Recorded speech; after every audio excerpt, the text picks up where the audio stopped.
Yes. Are we? Sí.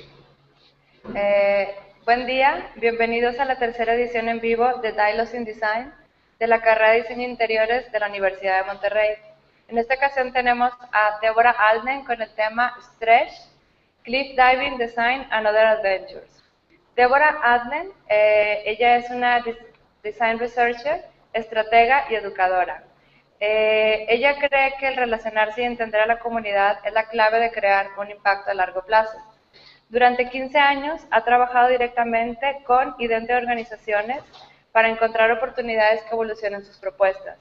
Sus clientes abarcan desde compañías con alto prestigio hasta organizaciones sin ánimo de lucro y startups en los sectores de salud, sectores financieros, culturales, gubernamentales, tecnológicos y educativos.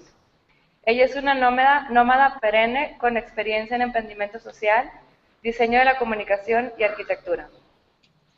Trabaja frecuentemente en contextos multiculturales y multidisciplinarios, estructurando y dando claridad a situaciones complejas en el desarrollo de sistemas efectivos, servicios, historias y estrategias. Es cofundadora de Comradery, no sé, Comradery, algo así, cuya misión es empoderar a las personas para que logren alcanzar su mayor potencial profesionalmente.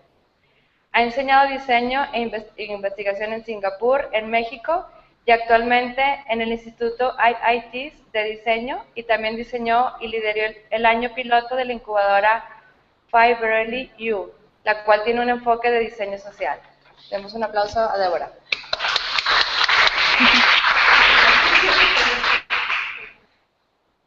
Hola. Hi. Okay, I'm going to jump right into the presentation, but I will see you guys later. See if this works. Are we good, Kasmi? Yes. Excellent. Well, hello. Thanks for joining us, or me. I'd like this to be kind of a conversation, if at all possible, so please speak up if there's any questions at all along the way. I kind of hate the idea of a lecture where it's just one person talking on and on, so please feel free to interrupt. Kasmi talked to me about kind of talking to you around the idea of breaking rules, and I thought, I'm not sure that I break that many rules, but a conversation with a friend recently made me realize this is kind of part of my DNA, and it's not necessarily breaking rules, but taking a lot of risks. So so this is where I grew up. I grew up in rural Minnesota in the United States. I grew up diving off of these cliffs. It was just something we did as a kid. It wasn't a big deal. And I never thought much about it until this recent conversation with a colleague, and he was just astounded. He was like, "You did what? You jumped off of like 80 feet cliffs? Like how is that possible?" And I never thought it was a big deal. And I realized that that's just because that was kind of the foundation of my life. Like that was part of what built me and made me who I am, was growing up there and created that foundation, right? So as architects, we know like it's like that foundation from which I jump from is there. And it's the only way I know how to put one foot in front of the other. And so, while cliff diving was a normal part of my childhood, I've just never really stopped. So I do that. It's how I live life, and it's how I practice as a designer. I love adventures. I love new challenges. I love the unknown. So while we're told that career paths are supposed to look like this, at least in the past, I think that is changing right now, and thank goodness, because I've always struggled and thought, I'm not on that path. My path looks more like this, and it's more of a series of adventures. And the beautiful thing is that these have taken me to places I never ever could have imagined. And since I don't separate my life from practice, which is why I'm calling this my life path, because to me they really, as designers, we create things for life, right? To make life better, to create, as architects, for example, we create shelter. It's one of the basic needs of people. And so to me, life is what informs practice, and my practice informs my life.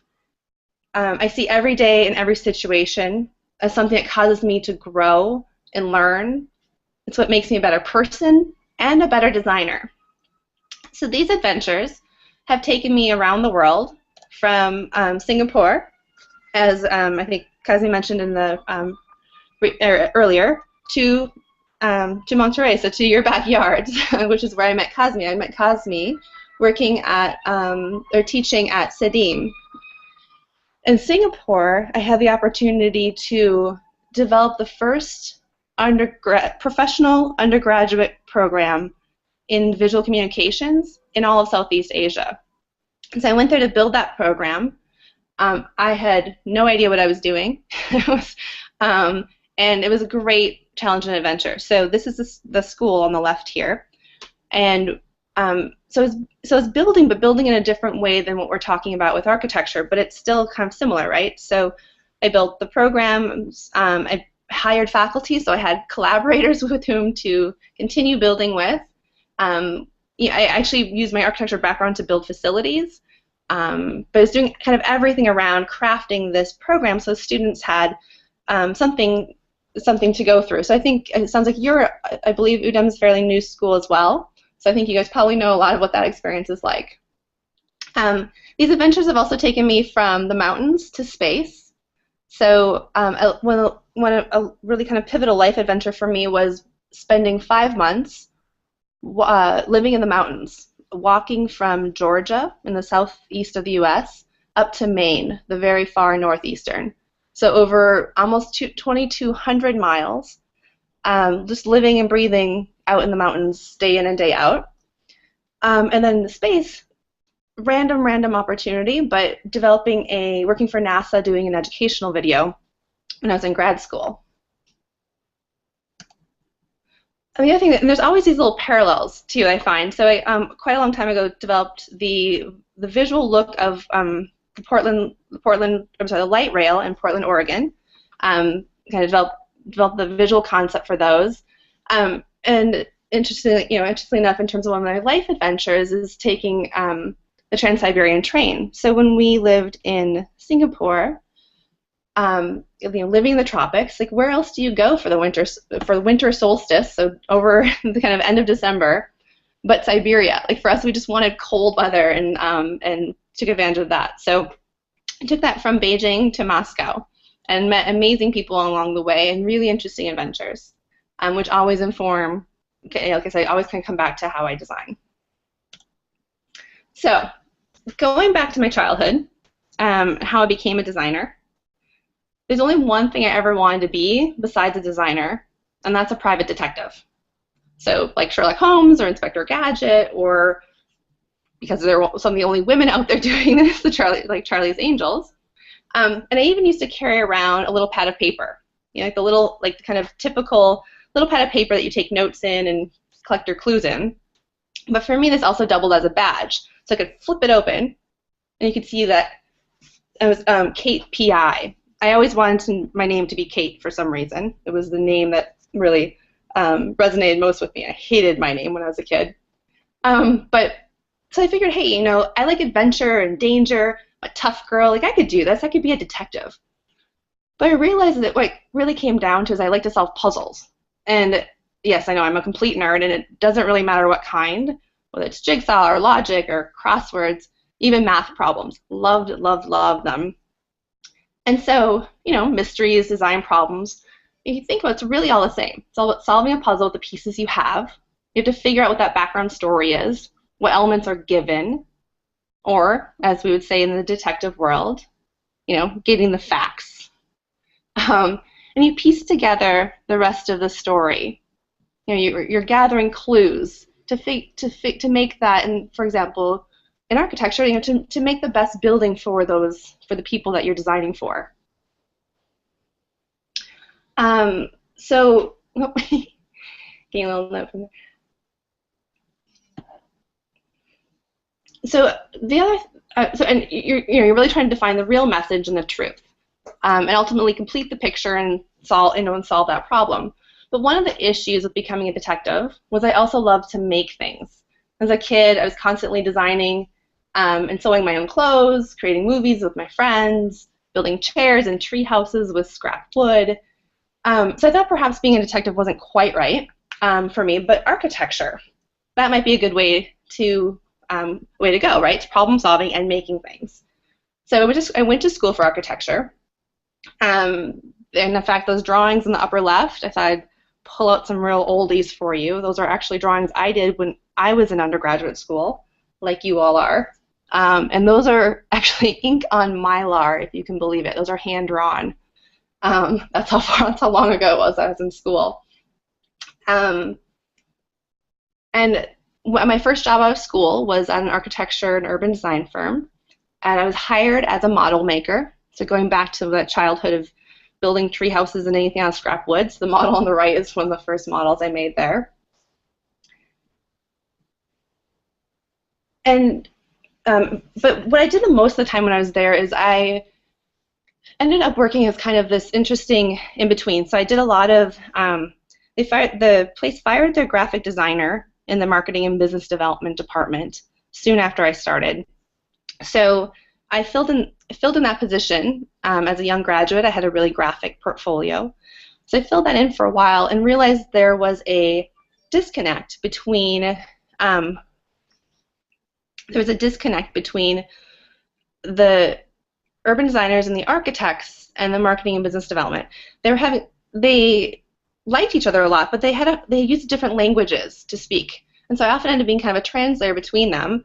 And they also helped them develop new storytelling methods.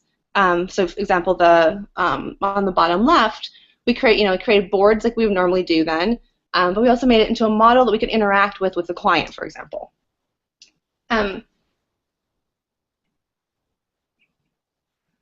So I worked in the field for probably 5 years. So I worked kind of in this liaison role in the in the marketing business development area. I also did a lot of architectural programming. So I didn't do that much of being like an archetypical architect, but I did a lot of understanding user needs and understanding what that would look like for a building, right? So it's kind of like creating the program or the design brief for the architects. I also did a lot of work in urban design. So talking to communities, understanding their needs, understanding how to create better living environments. And I love this. I really loved it. But I just, at some point, kind of, as you'll see, moved on from there. But I love that my roots are in architecture. It built a really strong foundation for everything I have done since. And I want to stress this to you all, is I wouldn't trade that for anything. It made me a systems thinker, which is something that a lot of the other design disciplines don't necessarily have, right? We are always having to think of like things from how does that room or that, how does, everything from a particular finish up to the entire building. How do these rooms work together? How do all the systems work within that, right? There's so many levels and layers of complexity that are really unique to architecture and interior design. We have to understand structures. We have to understand, how people use the space, how the visual components of that, absolutely everything. And the other part of that is we don't do it alone, right? So we do it in collaboration. There are always, there's the contractors, the engineers, the policymakers, all those people we have to be in collaboration with. So especially today, these are a couple of really hot topics, systems thinking and collaboration, and I hands down believe that architects are so versed in it, they don't even realize the value that they bring to that. Okay, so fast forward to today. I work primarily today. I work in the innovation field as a design researcher and strategist. I work a lot in cross-cultural contexts. So, for example, I've been working a lot the last year or so with Emitido, which is a innovation consultancy with a tiny office here in Chicago, but whose roots and main office are actually in Mexico City. And they also have offices, I think 4 other offices in South America. So, and then because I lived in Singapore for quite a few years, I also have collaborators there that I work with a lot on more on brand research and strategy projects. But for all of these, I come about it with a human-centered design approach. So I spend a lot of my time, like this photo, in people's homes or places of work, or I'm trying to think the variety of projects I worked on this last year took me to a film festival, to sports events, watching young competitive athletes and interviewing them. Took me into people's like basements, looking at their home maintenance, how they work, what their issues are, what the emergencies they've had are. And what I'm trying to do is I'm having these conversations with them, and I'm observing and looking at their environments and trying to understand their lives, their challenges, their needs, their behaviors, their motivations, hopes, dreams, all of that, and then taking that information and looking really closely at it, with the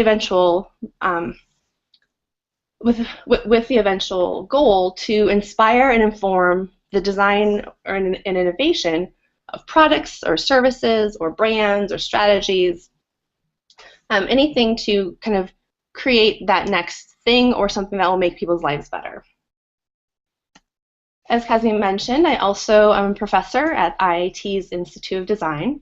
Upon returning to the United States, and after our stint in Monterrey, my partner and I created a new course called Transcultural Design. So it's very specifically how to research and design in cultures outside your own. So similar to what we're doing right now, we talk to people. Kazmi, I believe you will recognize our speaker in the lower right corner. And we, our students conduct remote research and develop some kind of experiential object that they can to help share that research with others. And lastly, the other kind of hat that I wear these days is as an entrepreneur. So I have a company with my business partner who's in the picture here with a hat, Miss Erin Huizinga. It's called The Camaraderie. Our mission is to empower professionals and organizations to achieve their greatest potential. So what that means is we kind of operate in this fuzzy area between intersection kind of design, business, and innovation. And there's very little support or very few like professional organizations and things like that for people in that space. And we want to help people, professionals specifically, continue to grow and learn throughout their career. So once they've left school, how do they continue to kind of stretch their wings and do different things or do more and stay challenged? So we offer coaching and learning experiences, community events, and also resources. So all these things might seem a little bit kind of disparate, but what ties us all together is I'm always exploring the new. Right? So again, if that's cultures or roles or services or businesses, it's always, like the wonderful thing about being an innovation consultant is we're always looking at different new industries. So one day I'm working in healthcare, the next in insurance, and the next in tech. Or it's a new type of outcome, right? The thing for architecture for me, it was hard because I always knew the outcome. I always knew it was going to be a building, right? I think that, again, that's changing now. But for me, in my role now, that might be a product or a service. Maybe it's an environment or a brand. Or as an entrepreneur, and I also do a lot of entrepreneurship, building new things within an existing organization. So building something that's never existed before. So that jumping off of cliffs that I did as a kid and into the known is something I do almost every day. I've gotten really comfortable with being uncomfortable. And I love this. Like, this is what I wake up for every morning, right? This exposure to the new and kind of being addicted to that. And the little dirty secret I have with all this is let me say this a different way. I rarely feel like I know what I'm doing. And it used to be scary, and it used to be something that I just, sometimes I felt like a fake. Sometimes I felt like I wasn't,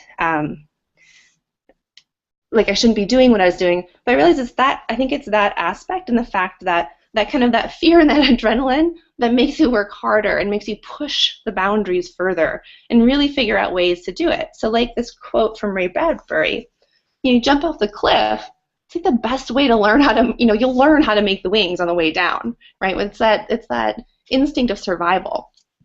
So I take a lot of that into my practice on a daily basis. So because I do love innovation work, I can't share many of the projects I work on these days. A lot of that is protected by non-disclosure agreements. But I thought today I'd share with you a couple of older projects that all involved at some point kind of jumping off of a cliff.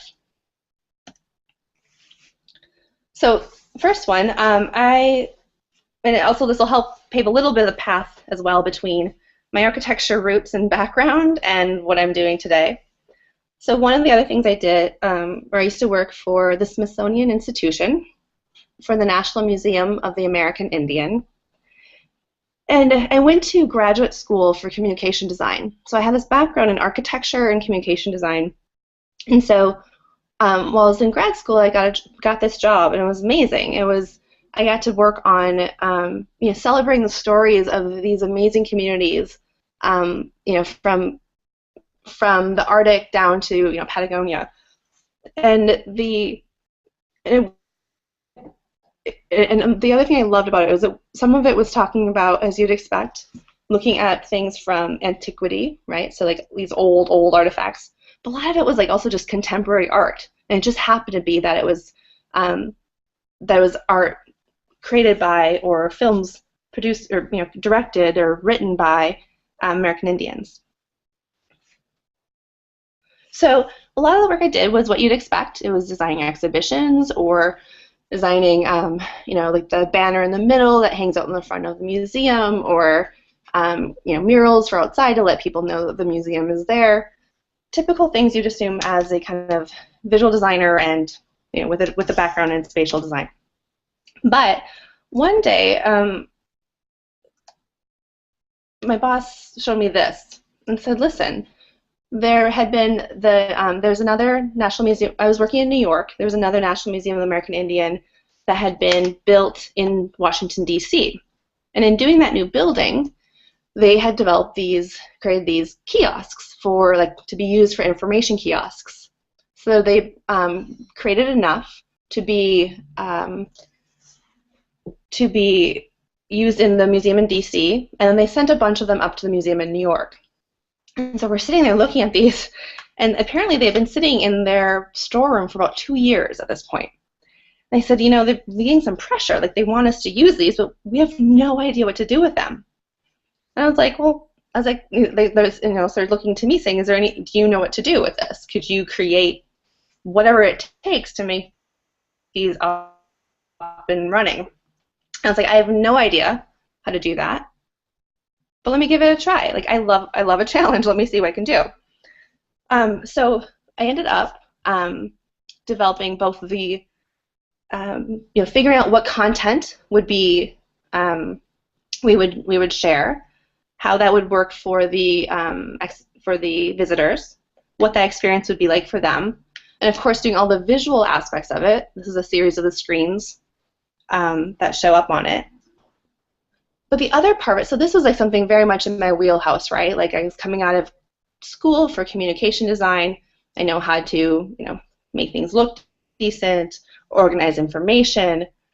But what I didn't necessarily know was, how do you get that there, right? And it's something that's probably much more known now. This was actually a touch screen, and this touch screen, this is actually a touch screen, and this was before the iPhone. So there weren't that many places to look. I also needed to find a programmer who could program for this. And we ended up having to create custom software. So I was working with the programmer or the developer and creating custom software. It was interesting because I also found my background in architecture helped me troubleshoot for and with him on on how to change things. I think that understanding complexity, understanding how things are structured, really I was able to kind of go in and find places where things seemed like they weren't quite balanced or there was something going on. And together we were able to create the custom software. And I also ended up creating the content management system. So I had to create some way for this not to just be content right now, but something that could be changed and updated by non-designers and by people who were not very tech savvy at all. So finding ways for that to make that really easy for them, and still maintain the integrity of the visual design. So this is kind of some images of all that back work as well. And so to create a system that would work with once I left, right? So something that I did not have once we set it up and helped them through one iteration of it would run smoothly. So we created a back end system for people to enter in the information. And again, all this stuff is pretty early in even like web development that's customer facing. So this is all really new. I knew nothing about it, but I learned a ton on this project and just kind of had to go for it. So here's another project. This is called Define Design. When I was living in Singapore, I was brought there because the Singapore government had decided to, or had created a policy, or I guess a strategy, to pull their economy from a manufacturing economy to a knowledge or creative economy. So part of that was putting a lot of money towards creating the school in which I developed that program that I mentioned earlier. So they were getting ready for the first design festival, first Singapore Design Festival. And some design friends and I thought, let's do something for this. Let's do something and put it out there. And there were some exhibitions going on and some things we could have joined in on. But we thought, we're really actually more interested in how do you create a culture of design beyond those of us who are trained in it or practice in it. And so, what does that look like in this emerging creative economy, right? What is the public's understanding? And we were like, wait, we're not sure, but let's start a conversation around that. So we started by looking kind of out to the global community. We put together this a website, kind of a little survey, for people to submit their definition of design. So it's very early Twitter days. So you can see the 140 characters was like a brand new concept. But we did it. We went with it mostly because we just wanted these really short bits. Like, how do you, most people at the time when you ask them to define design, they would write a paragraph. But like, what's that? Like, what is that as essence, right? And so we collected I think we ended up with like 300, 400 definitions submitted from people all over the world. And then we took that and we kind of transferred it into the local culture and something that we could relate to the public. So we decided to do this kind of series of guerrilla interventions. The first one that we did was this book. We created these like sketchbooks that look all designed and look like they're set up, and we hand-made 100 of these and then stamped them as limited edition.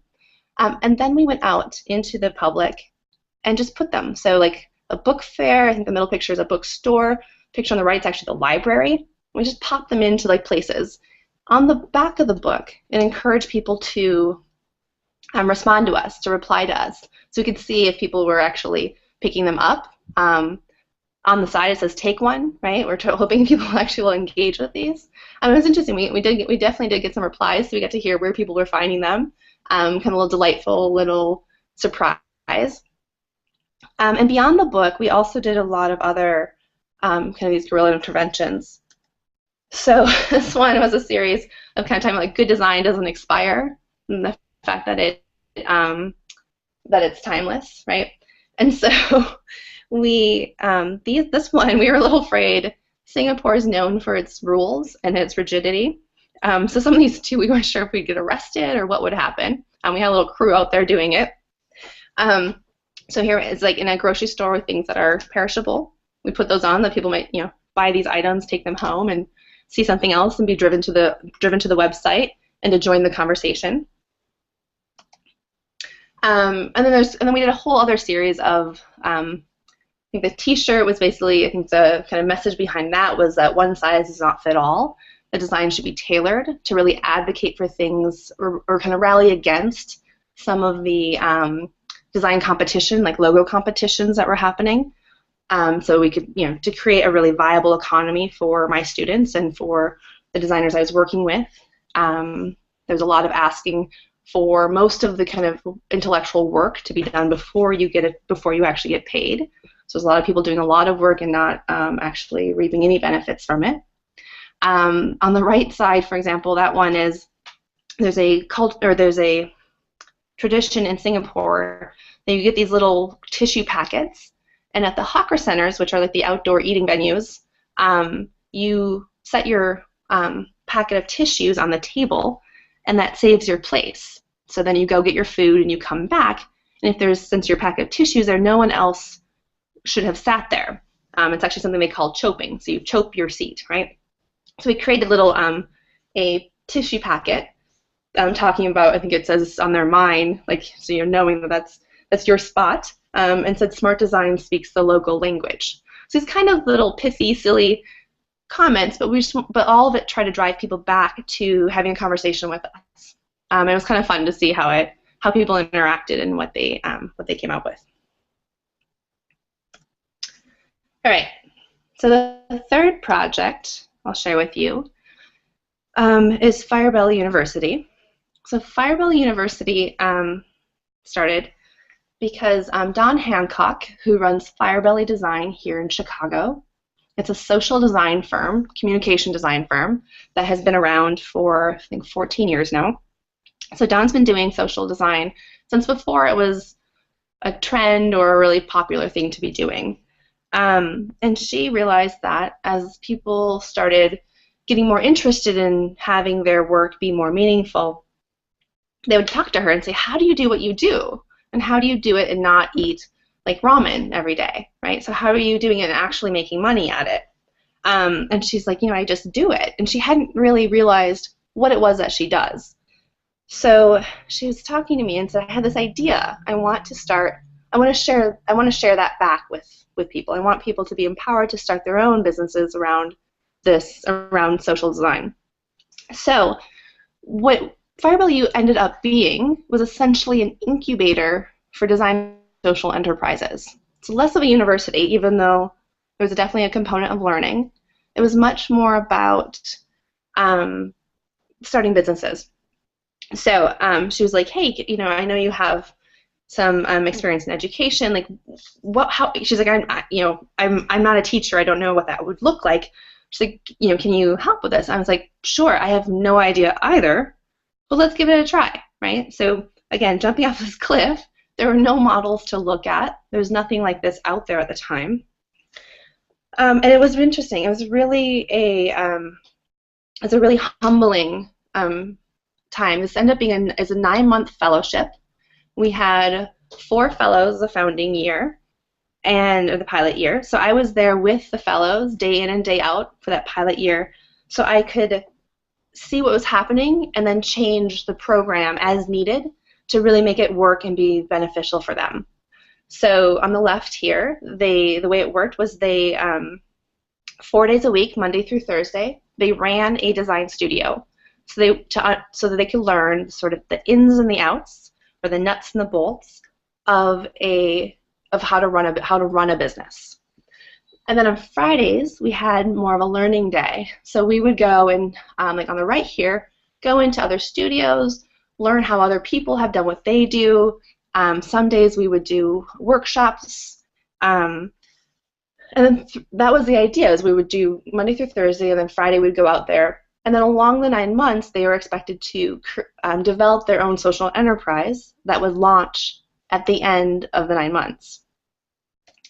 What happened was, these are people's lives, and it was really, I felt so responsible, and it was a bit fearful almost every day, because they put so much into this, and they came with expectations, they came with their experiences, and they came with a desire to do something better. But it was a really hard and really challenging experience for them, because it's a really scary thing to start your own business. And thankfully, what I realized was the fact that we actually had multiple people together, that we could create more of a community around it. So we did things like we ate together. Sometimes my assignments would be we need to get outside and just relax a little bit. We really worked through their business models. We would have lunches every week where we would focus on one person's the challenges they were facing. I ended up having, I think I would meet with 2 of them at a time. I'm sorry, not 2 of them every week for what turned out to be, they kept talking about, it's basically a therapy session. The idea was really that we would talk about, we'd sit there and work through, just the 2 of us work through what their issues were with their enterprise, but they ended up being really personal. So what we ended up building was much more about the culture and the support. That was, the food, for example, that was around that learning and really connecting people. So my role in this was to kind of build the structures and flexibility to create that opportunity for them to grow. And they did amazing. I'm so proud of what they've done. They've all are out there doing it. And this is we ended this a year and a half ago. So very, very exciting. Oh, yep, here's us. That's them kicking butt, doing great things. So. All right, so the last project I want to share with you is called Sifong Collective. This was a client that I partnered with a group in Singapore called Foreign Policy Design, the same people that we did the Define Design project with. The Define Design project was a self-initiated project. This one was a client project. So this group came to them. Foreign Policy Design is primarily a branding agency, and this is a private client who's has at the time at least had the largest collection of Chinese contemporary art, and they had created this amazing place just across the Yangtze from Nanjing that was where all of these architects from all around the world created buildings. So there was an art museum by Stephen Hall. There's a beautiful conference center by the Japanese architect Arata Isozaki. There's a boutique hotel by a hotshot Hong Kong architect named Liu Jiakun. There was, artists like Ai Weiwei.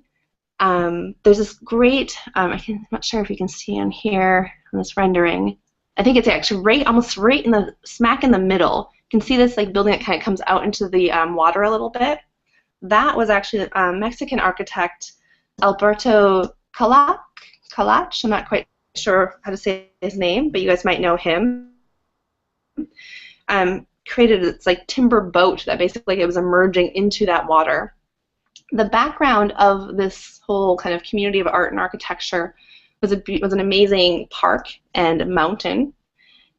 And so they were developing this. They had most of these buildings built or close to being built, and they needed a brand. They needed a name.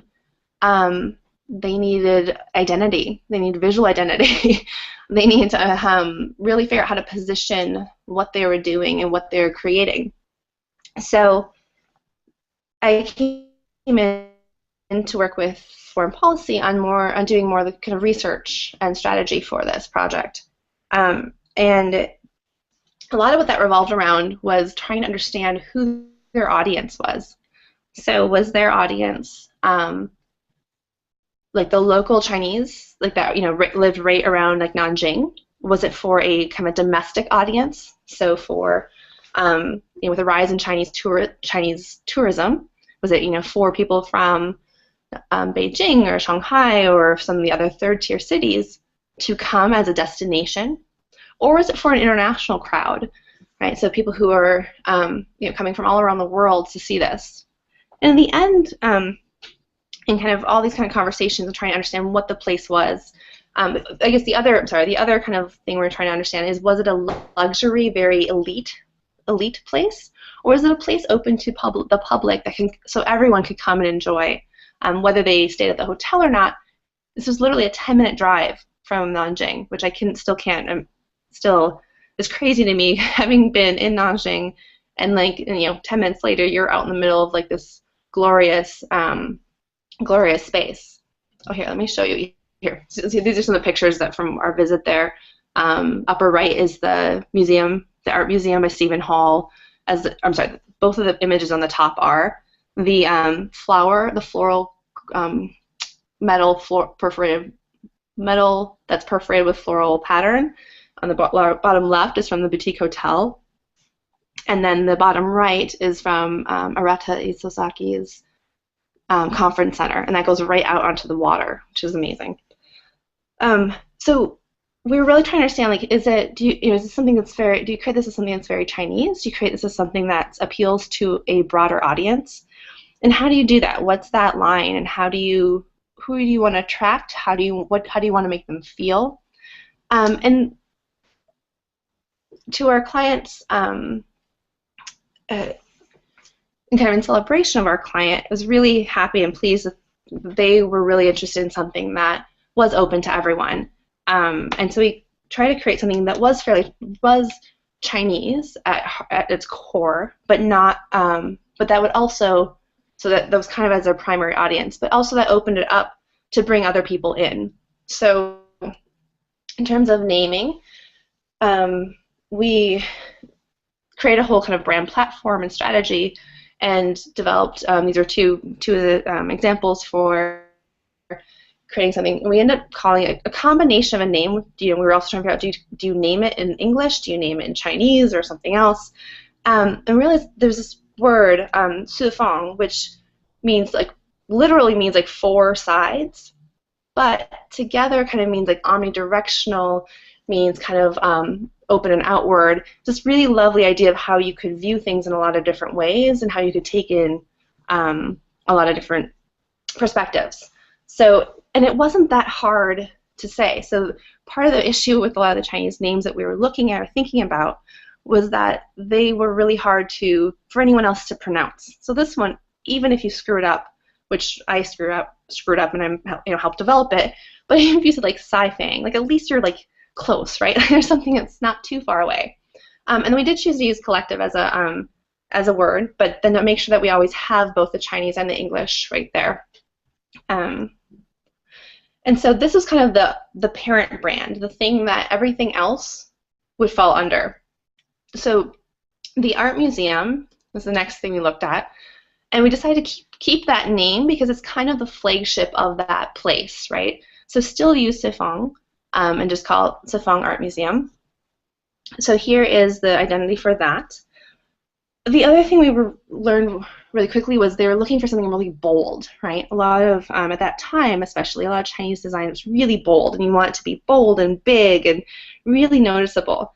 And so, but what we ended up doing was creating something that was really using there was a kind of a proverb that talks about bamboo, right? Bamboo singularly is actually really elegant, but not very strong. Right, but together, bamboo is almost unbreakable if you have a bunch of bamboo. So it kind of spoke to the Chinese philosophy of being, of collectivism. So we were able to convince them to go with something that was much thinner and lighter. I thought it really complemented the environment and the kind of spirit, as well as the museum itself, better. Here it is in how that translates into the wayfinding on the interior. Onto the collateral and the bags and the posters and the name cards and all that. And into the website. It's really stunning architecture there. It's really phenomenal. Highly recommend if anyone has a chance to go. I haven't seen it since it was still under construction, but it's pretty phenomenal. All right. So, for me, just to wrap up, there's two questions I really hate that people always ask. One is, what do you do? And my story looks about like this. right? These are all the things that I've done and do. And where are you from? And for me, you can see the, I think the reason I struggle is because I carry all of this with me, right? Like all these experiences make me me. And so it's, while you have to create stories to talk about what you do, when there's very little separation between life and practice, and when you live life like cliff diving as much as you can, it takes you in such unexpected places that there's no easy way to relate that usually. But for me, like at the very root of it, it's always about people, right? It comes back to that human-centered design.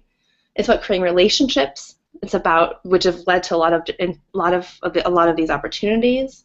It's about understanding people to really design and create and empathize with them. It's about collaborating with diverse people from all over the place that bring really unique and different perspectives. So there's that side of it. There's also, for me, almost everything I do is about empowering people by creating opportunities and cultures and environments. And environments might be physical or they might be metaphorical, but just really empowering people to thrive. So everything I do is, like I said, is kind of to serve people in the communities.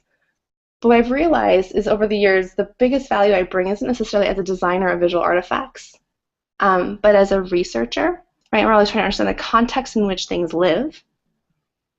As a builder, whether that's building in terms of like entrepreneurship or entrepreneurship, or whether that's building in terms of outcomes like systems and services and strategies and brands, like building those things out. And also as a translator. And this is sometimes like across cultures or across disciplines. Sometimes this is in the stories, of helping tell other people's stories. Or whether this is in education, or I do a lot of coaching with organizations as well. So how do you, helping someone understand something better, right? Translating that which might be mysterious into something that they can really, that's actionable. And I'm constantly trying to stretch my lens. I'm trying to, like my normal, I want to, like, just like a rubber band, I want to be all stretched out and loose and, you know, kind of nasty, because that's where I get inspiration from. And I look for this inspiration in life and practice. My eyes and ears are always open to be exposed to and experience new ways of doing and making, being, and understanding. Thank you.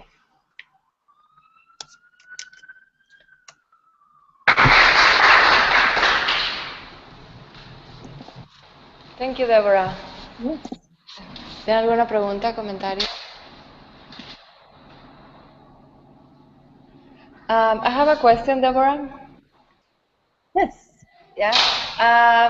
How did you decide to jump off the cliff from architecture and to open up a little bit like in the design?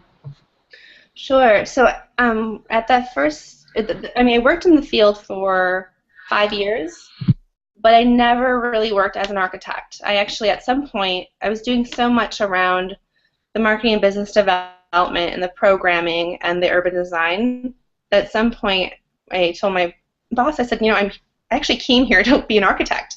And he put me on this great project. It was a smaller scale addition to a university building. It was in, like, I think, schematic design. So it was a really great place where I could do something with it. I could have some impact.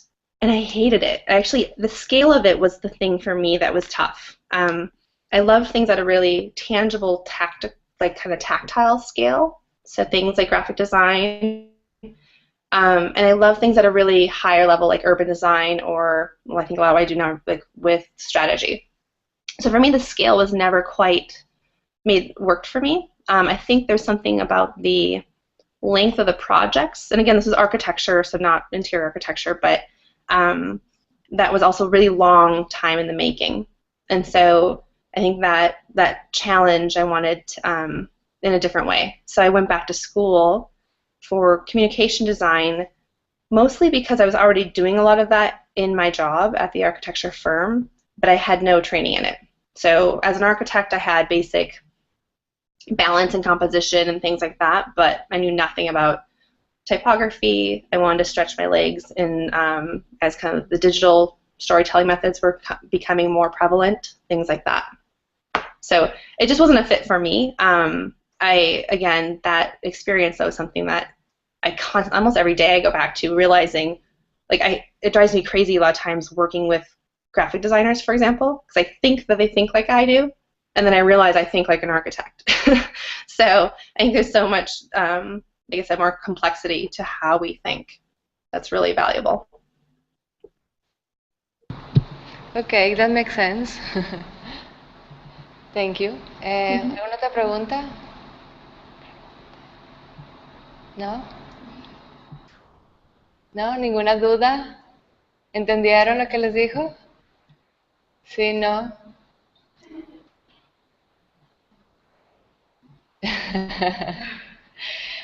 They say they don't have more questions.